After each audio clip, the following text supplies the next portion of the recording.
Forensic historical reconciliation compels us to challenge America's foundational claim that the 500,000 black colonials living in the 13 American colonies were legally owned by white patriots under English law when the Revolutionary War began in 1775. This claim is a cornerstone in America's slavery narrative, yet the evidence tells a different story. Simply put, English law did not recognize slavery as a legal institution in 1775. Further, the first 19 Africans brought to Virginia in 1619 were indentured servants, not slaves under English law. Their children born in the colony were British subjects by birth, subjects with inherent liberty rights. The principle was clear. Under Anglo-Saxon jurisprudence, no individual born on English soil could be born into slavery.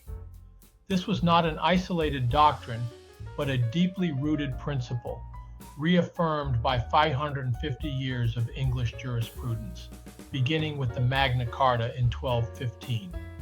The English Bill of Rights of 1689 further enshrined these fundamental liberties, codifying habeas corpus protections and human rights for all within the realm.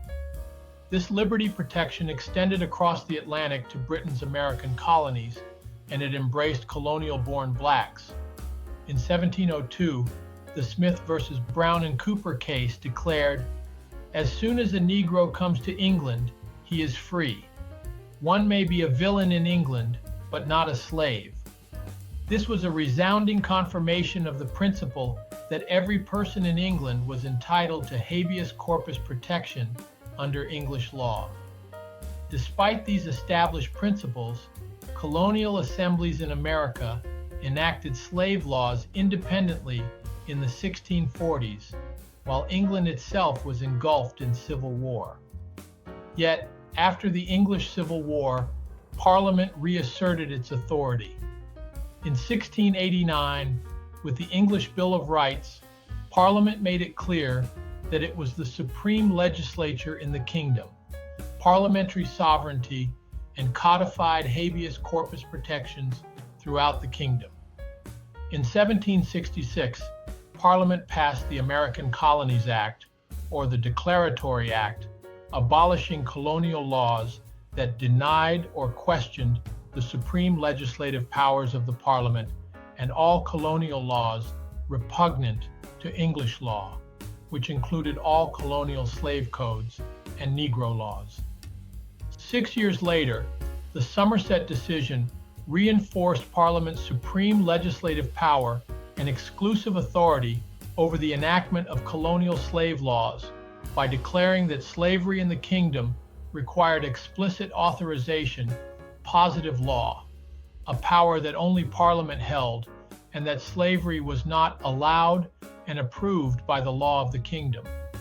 In America's Declaration of Independence 4 years later, the Founding Fathers denounced King George III as a tyrant for abolishing our most valuable laws.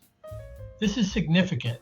When independence was declared in July 1776, history does confirm this to be true. Colonial slave laws were abolished by Parliament in 1766. Thus, black colonials living in colonial America had the same liberty rights as white colonials and were British subjects. Thus, black colonials were entitled to liberty and possessing inalienable rights, as the Declaration of Independence articulated. So, what does this mean for our understanding of America's history? Black colonials were not lawfully excluded from the Declaration of Independence in 1776 under English law. They had the same fundamental legal rights possessed by white patriots when America declared itself a nation of freedom.